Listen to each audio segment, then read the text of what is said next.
They're all up early. Open the lid. Carrie Hannon fires up the smoker. Our big brisket.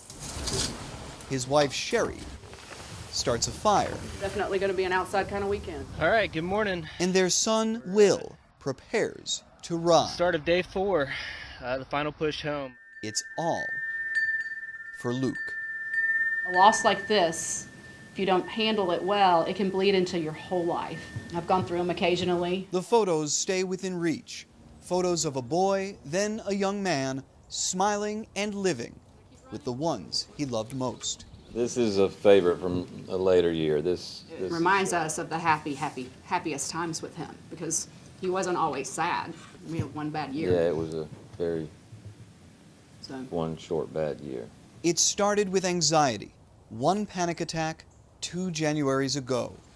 It led to depression, hospitalization, and an episode of mania. When somebody's manic, whatever thought or idea you have, it's to the nth degree. It's like pouring gasoline on it and lighting it on fire. You know, everything is blown way out of proportion.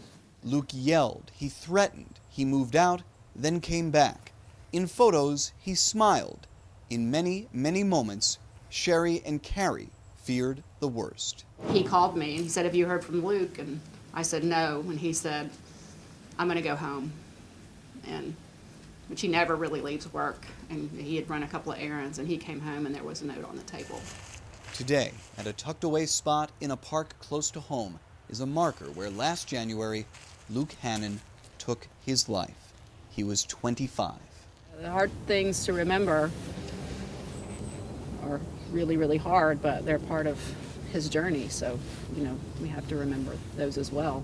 Luke was my adopted brother, in a sense. Will was adopted by the Hannons when he was 16. Luke was 3 years younger.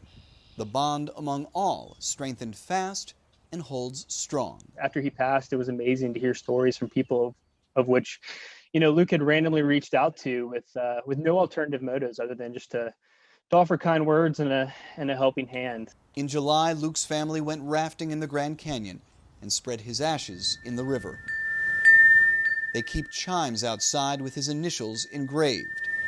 And this January, 1 year later, Will decided to ride his bike in Luke's honor from Jacksonville, Florida to Lawrenceville, Georgia. 400 miles in 4 days. We put up the GoFundMe. I really thought, we'd get a couple $100s. And when I looked at it this afternoon, I think we were approaching, $10,000. Now it's $19,000 for the National Alliance on Mental Illness. You can have memories of him and not be sad all the time. That's what we're trying to get to. The alternative is to forget about him, and I don't want to forget about him. So the smoker blows, the fire burns, a crowd gathers. That is my little brother Luke's hat right there on my handlebars. And a grand gesture unfolds. I hope you're watching over us and watching over me on this last 40 miles, and I know I'll be thinking about you, buddy. Even in celebration, there is pain.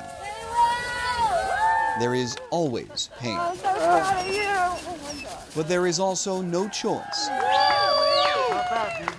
but to forever remember. I was having a hard time not crying for the last 20 miles.